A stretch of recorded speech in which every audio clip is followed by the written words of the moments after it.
Trataremos los aspectos del dolor osteomioarticular y las artropatías. Comentario previo.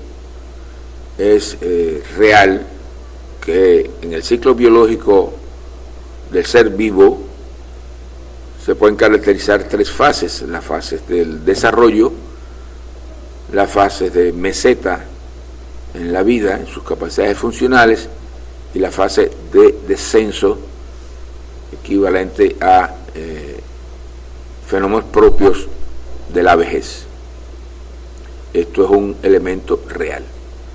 Sin embargo, considerar los procesos articulares, las incapacidades funcionales como tal del adulto ya mayor, como una enfermedad, es indudablemente una incapacidad de poder delimitar con exactitud que lo que es normal en la disminución funcional del ser vivo y lo que es realmente una anormalidad como tal. Nuestra medicina alopática considera a los procesos artríticos como tal en un equivalente a eso es degenerativo, eso es incurable y usted no tiene solución. Es indudablemente un error, como vamos a demostrar, esa posición médica. El ser humano en su fase de descenso biológico, indudablemente que sus funciones en un sentido general van paulatinamente desacelerándose, como podemos decir. Trastornos de la visión, la piel pierde sus características de equilibrio en su elasticidad del colágeno y sus componentes del conjuntivo. Ya con la edad no se puede cargar una bolsa de cemento con la misma facilidad que cuando se es adulto, etcétera, etcétera. Pero este fenómeno tiene una peculiaridad dada, como uno puede decir, morir en condiciones de salud, morir con disfunciones muy enlentecidas, disminuidas, pero morir como debe morir y está establecido en la vejez. Nosotros vamos a demostrar o pretendemos demostrar con este trabajo que el tratamiento de las artritis como tal en el ser humano, considerándola en cada consulta médica como vaya usted a su casa, que su proceso es inevitable, ya que esos son fenómenos de la vejez. Y la vejez es también un error limitado, por supuesto, por los soportes fisiopatológicos de la medicina alopática. Esta nueva visión bioenergética y de conciencia demuestra que también las artritis y los procesos osteomioarticulares en su sentido general forman parte de la matriz mente-cuerpo. Alterada la mente, se altera el cuerpo. La muestra que estamos nosotros tratando, podemos observar cómo casi la mitad de la muestra que llega a nuestra consulta puede venir por diversas causas, pero casi más de los 1.500 pacientes en sentido general, este muestreo nos indica que casi el 50% presentan procesos articulares. También es lógico también señalar que el promedio de la edad es de persona adulto y adulto mayor. En el componente emocional como tal, y esto no se maneja por supuesto con la medicina alopática, la artritis tiene su soporte en un sentido amplio y que programa todos los fenómenos artropáticos con peculiaridades, rodilla y pie, etcétera. Todos se vinculan, la poliartritis, a los sentimientos de desvalorización. Es porque el sujeto, como hemos ya señalamos anteriormente en el breve comentario, con las capacidades disfuncionales propias de nuestra biología, en un momento determinado comienza consciente o inconscientemente a desvalorizarse. Es decir, esto, ya no sirvo, ya soy viejo, ya no puedo correr detrás de un vehículo, no puedo montar a caballo, las escaleras me pesan de sobremanera, ya soy una abuela o un abuelo, ya yo no puedo hacer lo mismo que hacía cuando joven, ya no puedo tener el conjunto de admiradoras que tenía, etcétera, etcétera. Y este fenómeno de desvalorización prácticamente está presente en la evolución del ser biológico si no tiene claro lo que nosotros estamos señalando. Y esta desvalorización, hoy, mañana, pasado, es la que precisamente provoca todas estas manifestaciones irregulares de nuestro componente de poliartritis. La desvalorización es un fenómeno de trastornos emocionales que puede ser altamente conflictivo o ya necesariamente con fenómenos emocionales de intensidad variable, desde la mínima hasta la máxima, pero todas repercutiendo como fenómenos propios de emociones del mesodermo moderno como tal. De manera específica puede decirse entonces, o se señala también ya como más pena, la artritis como un fenómeno de encierre, de crítica, de pena, tristeza o ira, los trastornos articulares también en general como poliartritis, resistencia, cierta rigidez en mis pensamientos, acciones o en la expresión de mis emociones frecuentemente inhibidas. Forma parte de detalle de esta desvalorización que ya hemos señalado. Encierre, crítica, artritis de la rodilla, ya de manera muy específica, frente a quién o qué tengo la sensación de tener que arrodillarme y delante de quién o de quién no quiero doblar. La artritis reumatoide hay un profundo desprecio de sí, o un odio o una rabia inhibida desde hace tiempo, o una crítica como tal. Como ven, todos estos son distintos matices de desvalorización. En la medicina alopática hay clasificaciones, esto es la que nosotros hemos considerado la que puede incluir el resto de los demás para ver las limitaciones que tenemos. Dicen que las artropatías tienen como proceso trastornos de base inmunológica, y vuelvo a repetir, decir trastorno de base inmunológica es no decir absolutamente nada. Pues en el fenómeno inmunológico sí, hay reacciones antígeno, anticuerpos, etcétera, y esta es la explicación de muchos de los aspectos de exámenes en los pacientes.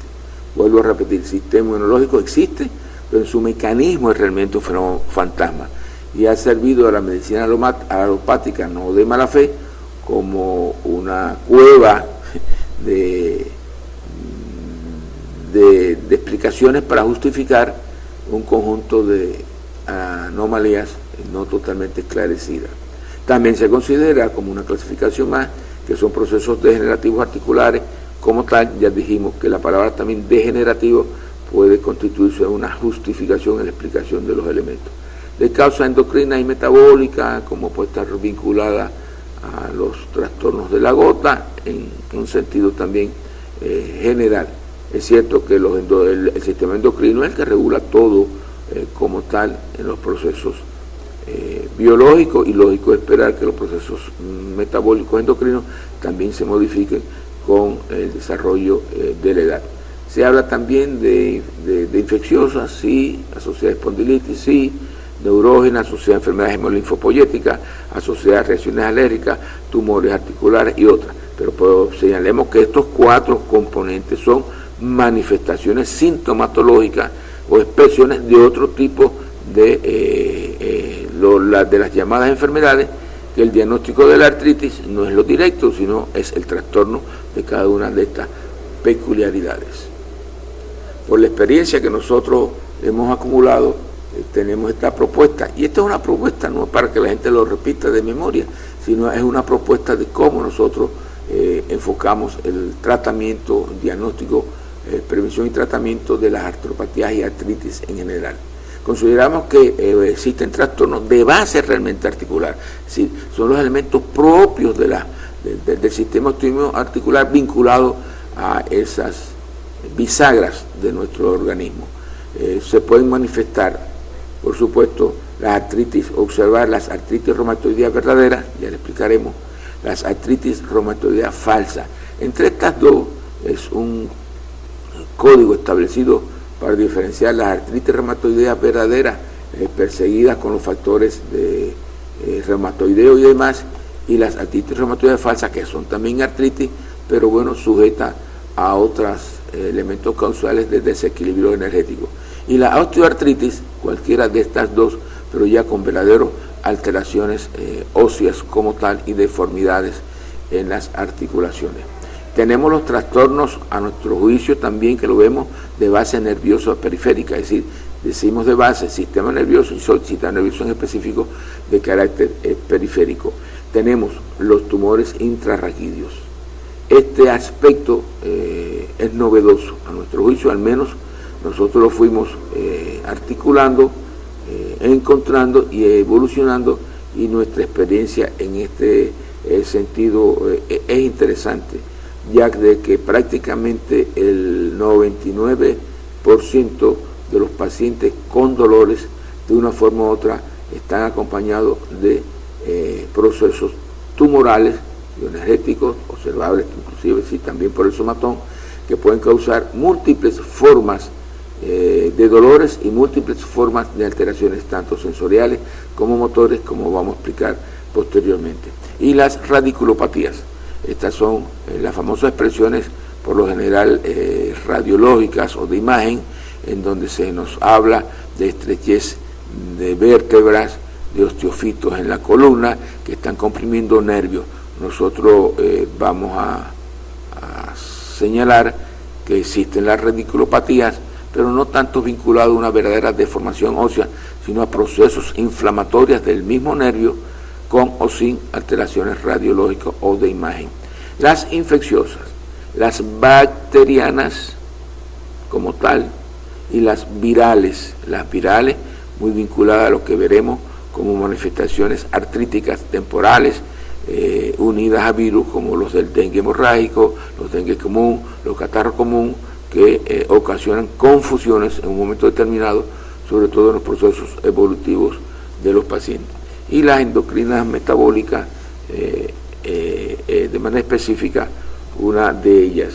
Hay otras artritis, por supuesto, que no nos olvidamos, también asociadas a lo que dice la medicina alopática, a fenómenos de espondilitis, alteraciones puramente neurogénicas, las del sistema linfopoyético, alérgica y demás, como nosotros ya señalamos.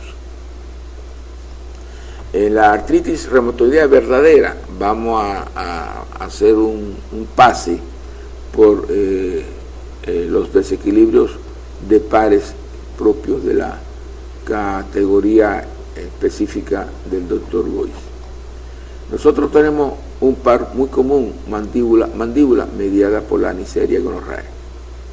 Esta par, junto con este par dorsal 5 lumbar 2, mediada por el meningococo dorsal 5 lumbar 2, es la causante de la artritis generalizada verdadera y reumatoidea. Da dolores bajos de espalda, etc. Produce artritis reumática, puede ser deformante, llegar a una osteoartritis, y su presencia es la peculiaridad de dolores articulares migratorios, rodillas, codos, como tal. Cuando un paciente le diga mi dolor es un dolor viajero, que hoy es aquí o es allá o es en sentido amplio general, ya sospeche de que va a encontrar este par como tal, que es mandíbula y también rama de la mandíbula. Las falsas son esas artritis que se excluyen de la anterior y que son de carácter muy específico. Por ejemplo, deltoides, puntas del deltoide, inserción del deltoide, mediado por la sífilis, o una artritis reumatoidea falsa del miembro superior. Es la causante de la bursitis, el síndrome del túnel carpiano, el hombro congelado, las artropatías inclusive de cadera, la llamada espondilitis, el reumatismo articular agudo anquilosante, las osteoartritis, cuando además de estos pares se presentan pares que son mediados por hongo. Aquí viene el fenómeno ya de deformación como tal.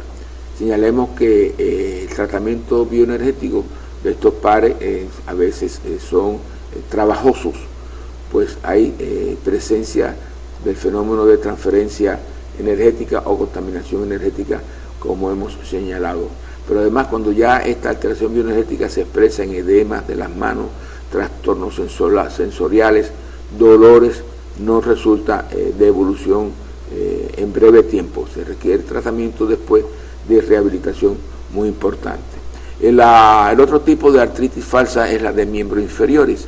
Está dada por alteración del punto nervio inguinal y también nervio inguinal rodilla derecha, aunque altera a todas las articulaciones de los miembros inferiores, pero en especial las rodillas. Este es mediada por un virus, el HTLV o VIH3. Esta, por lo general, la de rodilla, es monoarticular. Cuando ocupa nervio inguinal derecho, riñón izquierdo, son artritis postraumática por lo general. Una artritis reumatoidea que parece como difusa, no bien precisada, son las que reclaman el punto de observación como espalda baja. Son los famosos dolores que ni son precisamente articulares como tal, y por lo general la gente lo asocia a columna baja. Son alteraciones en X baja de espalda, pero que responden a este patrón: trompa-trompa, un parvilo, trocante mayor, la salmonella tifi, vagina, la yersinia pestis, y en el hombre también equivalente, pues el hombre tiene los elementos embrionarios residuales de estos mismos componentes, es decir, que conservan los puntos energéticos que pueden disociarse. Este tiene el nombre de su autora que la descubrió, dolor bajo espalda de Esther. Hay todo otro conjunto de pares que deben ser evaluados según la evolución que vaya presentando el paciente. Hay un par que lleva el nombre del doctor Goy, su apellido, que es el del acortamiento por fenómenos emocionales del miembro derecho, por contracciones de los elementos articulares, musculares y demás de la cadera derecha. Son dolores articulares, pueden transitar por la misma mecánica de vivir transitando, caminando con un miembro más corto que otro, o ya sencillamente porque produce directamente dolores musculoesqueléticos. Son los pares que constituyen y expresan los fenómenos del acortamiento parietal, temporal, partido de riñón. Bueno, pueden hacer la lectura de ellos. Hay otros pares que, sin ser los específicos, también pueden vincularse a alteraciones inflamatorias de las articulaciones, como estamos nosotros mostrando, cardia suprarrenal, timor recto y demás.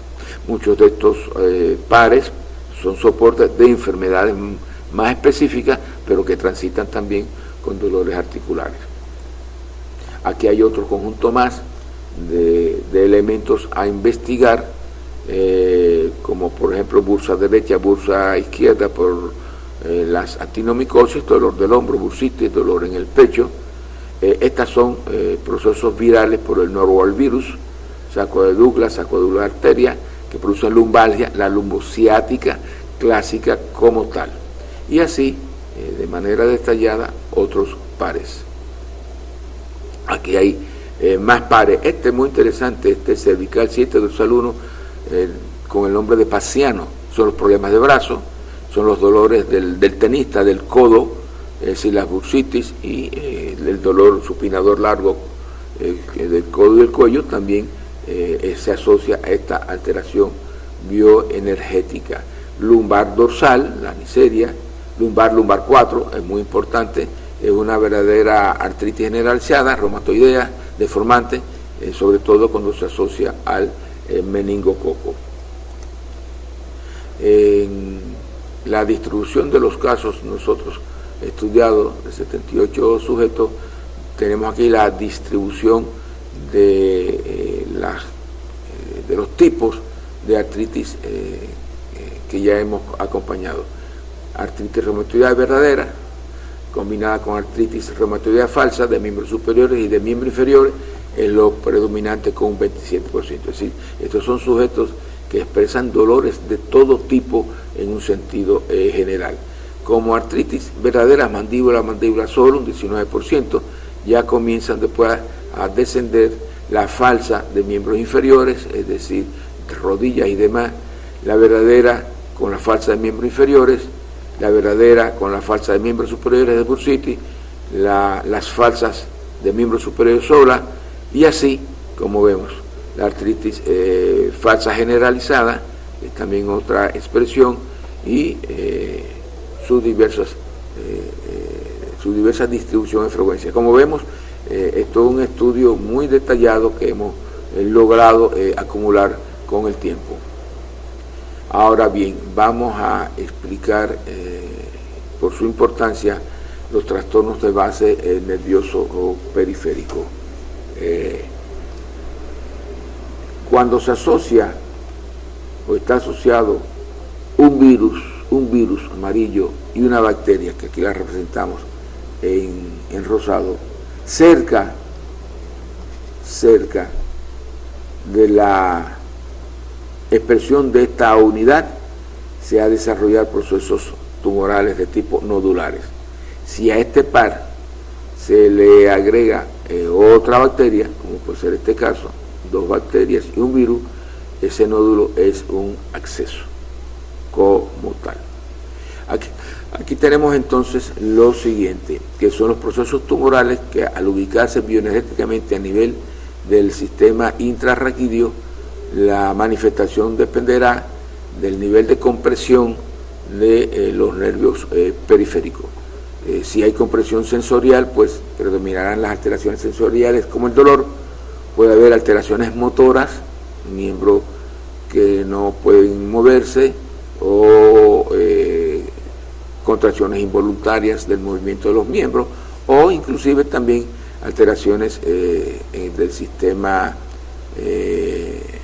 como tal, no vegetativo, pero con manifestaciones, entre otras, de sudoraciones del miembro inferior, es decir, vinculada al control simpático, parasimpático.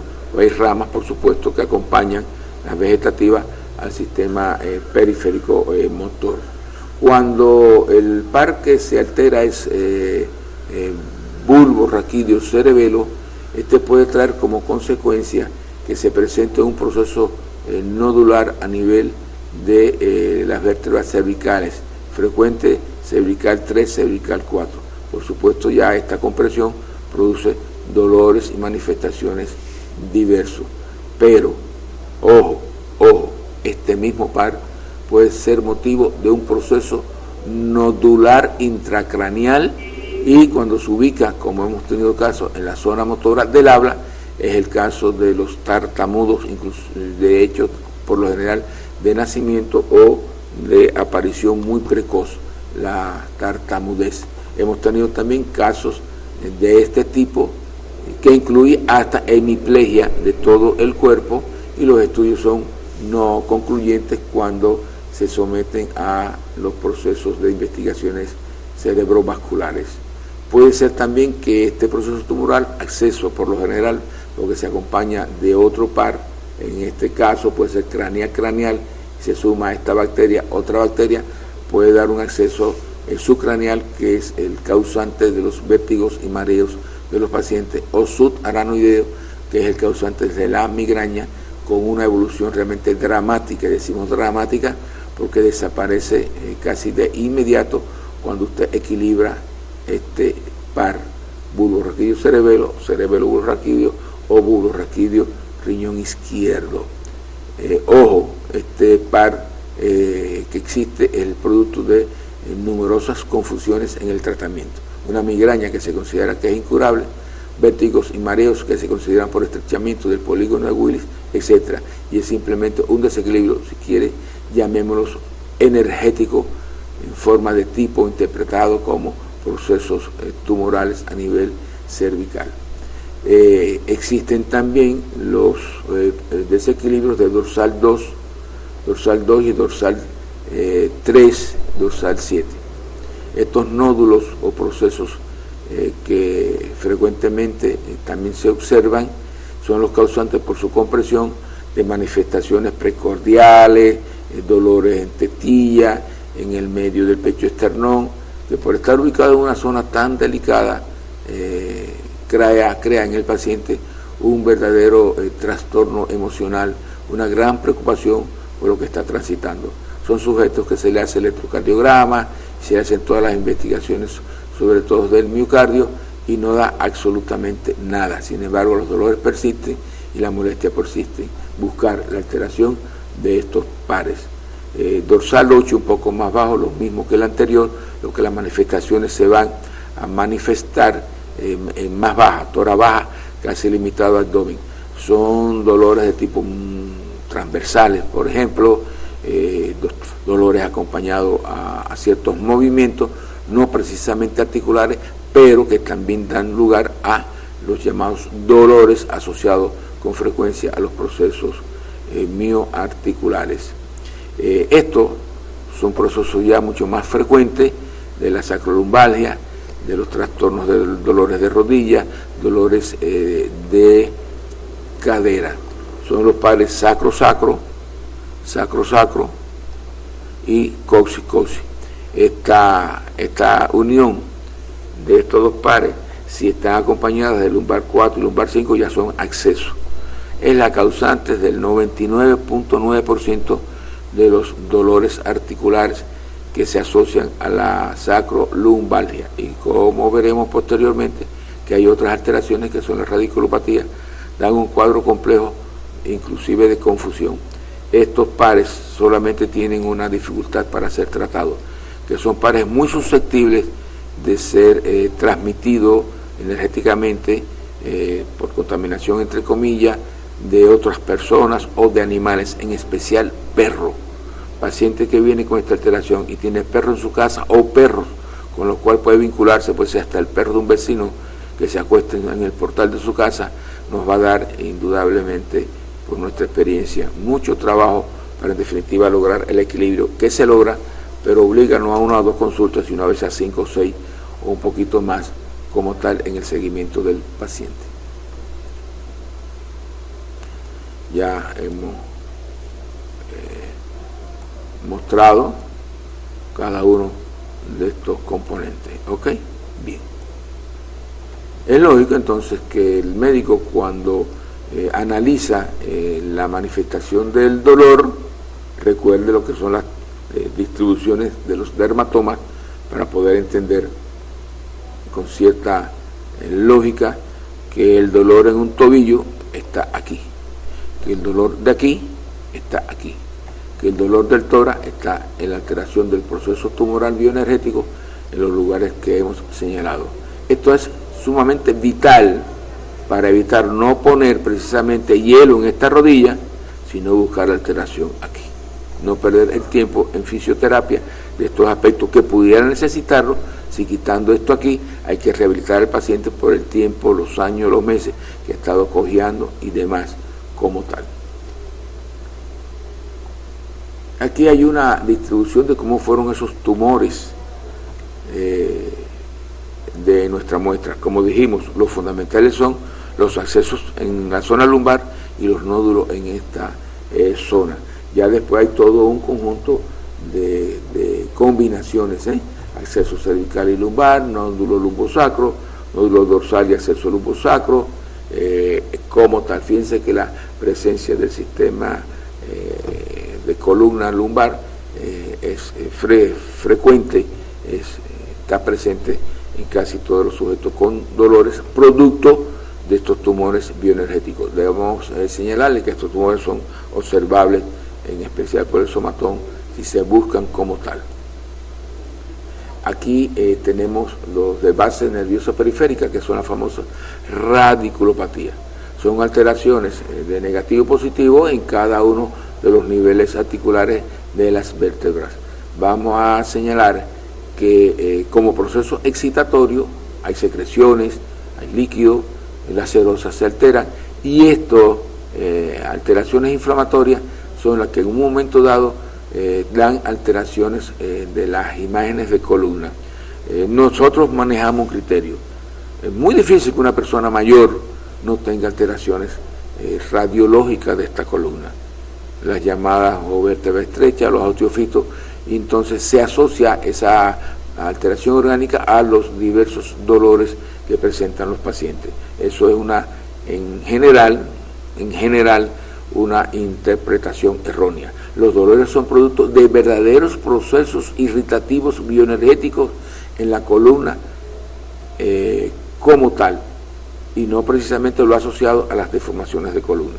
Si hiciéramos nosotros un screening poblacional, y vamos a ver que un alto por ciento de la población presenta alteraciones en su columna y no se acompaña de los dolores al cual se les asocia. Estas radiculopatías, cuando ocupan toda la columna vertebral, pueden imaginarse que estamos en presencia de un paciente que no puede moverse, que no puede levantarse, que no puede estar acostado, etcétera, etcétera. Estas son las radiculopatías. Dentro de estas radiculopatías hay un síndrome que se llama síndrome de la vela, que está vinculada a las radiculopatías lumbares. Los procesos como tal inflamatorios liberan, como ya dijimos, líquidos, secreciones propias de la inflamación, edema, que corren a lo largo de la columna lumbar, y como el sacro es mayor, se acumulan como tal y parecen los elementos de una esperma derretida de la vela. Y de aquí el nombre síndrome de la vela. Pero estos son los casos que con resonancia magnética se diagnostican como hernias discales. Y ya necesariamente producto que la resonancia magnética, su soporte técnico es aprovechar como los campos magnéticos hacen que los electrones salten de una órbita inferior a una superior, y cuando el sujeto se saca del campo electromagnético a que es sometido, bueno, pues estos electrones bajan de nuevo emitiendo fotones de energía que el sistema digital o computacional lo convierte en figura. Entonces las figuras que se convierten en este caso no son de procesos osteofíticos, ni de estrechamiento, ni de dislocación de la vértebra del disco intervertebral, sino solamente son figuras caprichosas de este proceso excitatorio intenso por esta radiculopatía, lo cual dolor que pues está acompañado de un proceso tumoral lumbar, como hemos señalado, nodular o de acceso, que complica mucho más la expresión de los dolores de pacientes que inclusive lo llevan a cama y un trastorno de incapacidad funcional por años como tal. Este es el famoso síndrome de la vela.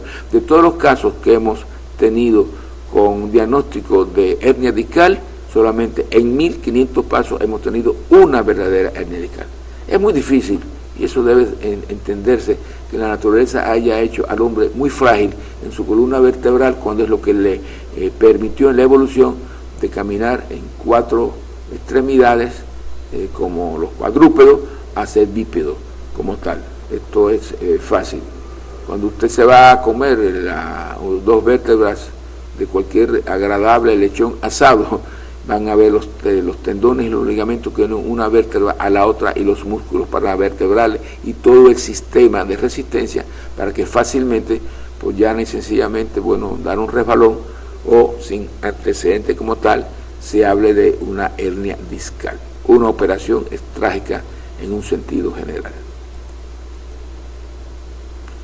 Dentro de las infecciosas, este también es otro elemento que podemos considerar positivo en nuestro quehacer, en nuestra experiencia acumulada. Son procesos en especial virales los que vamos a tratar. Y son virus porque los virus lo mismo dan fiebre que sensaciones de irritación urinaria, dolores que se llaman lumbares a nivel renal y dolores articulares. Y estos cuadros pueden ser transitorios y también confundir el diagnóstico médico como que estamos en presencia de sujetos con problemas artríticos específicos. Esto crea más confusión cuando usted está tratando a su paciente, el paciente ha mejorado de su artritis reumatoidea verdadera, va a la casa y retorna a la semana cuando usted lo consulta diciéndole: he virado para atrás, doctor, tengo dolores marcados igual que antes, y realmente es otro proceso. El bulborraquidio cerebelo, prácticamente vejiga, mejor dicho, el bulborraquidio vejiga y la hipófisis vejiga son 2 procesos mediados por el virus del dengue hemorrágico y del dengue común. Es muy frecuente verlo en nuestra consulta, y no tiene que ser precisamente un dengue hemorrágico o un dengue común producto del pinchazo de un mosquito como tal. Puede ser cuadro clínico muy manifiesto de un verdadero dengue hemorrágico o de un dengue común, trayendo confusiones como tal en el tratamiento del paciente. Tenemos además el ceja-ceja, que es el mediado por un virus, el sincicial respiratorio, que cuando se desarrolla como proceso viral catarral es procesos marcados, molestos de verdad, intensos. Tenemos otro par que es vesícula, riñón, como tal derecho, es el catarro común y corriente. Tenemos también mango-mango, proceso viral que produce el catarro de tipo conjuntival, también puede acompañarse de dolores articulares. Lagrimal, por Haemophilus influenzae, también nos da un proceso catarral que puede llegar a proceso neumónico en un momento determinado. Vamos a señalarle y rectificar que estos pares como tal que hemos visto son pares que emocionalmente se asocian a situaciones de disconfort, de molestia con algo, con alguien, con una situación que estén transitando. Por ello, cuando los pacientes vienen con estos tipos de pares, lo primero que le decimos, ¿qué es lo que te tiene molesto a ti en estos momentos? Tu nieto, tu vida, tu casa, tu esposo que no llegó como tal la distribución de los consumos de alimentos a tu bodega, se te rompió la casa. ¿Qué te está sucediendo? Porque estos son fenómenos emocionales negativos que, como se ha demostrado, produce una disminución de la capacidad inmunológica del sujeto y cualquier proceso viral se implanta. Los metabólicos, bueno, está solo asociado a la famosa gota, elevación del ácido úrico, coxi, pleso cervical, sacro, pleso cervical y pleso cervical sacro.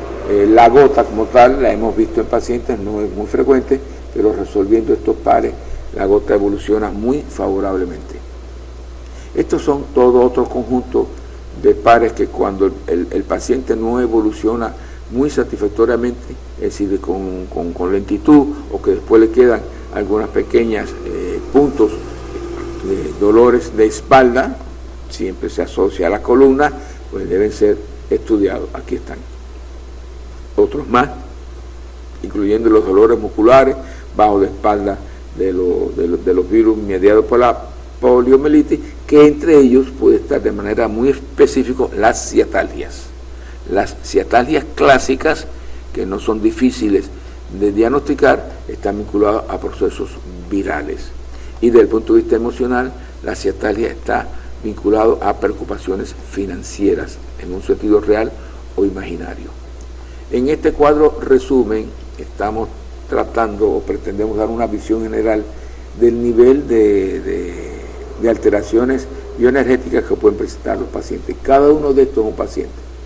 Aquí está la artritis reumatoidea verdadera, pueden leer con calma cuáles son los significados, es decir, la leyenda como tal, de artritis falsa del miembro inferior, superior, el acceso cervical, el nódulo dorsal, el acceso dorsal, el nódulo lumbar, accesos lumbares, el síndrome de la vela, las radiculopatías dorsales, cervicales, etc. Y aquí vemos entonces, por ejemplo, este es un paciente que tiene de todo, tiene artritis reumatoidea verdadera, falsa miembros superiores, de miembros inferiores, tiene un nódulo cervical, tiene un nódulo dorsal, tiene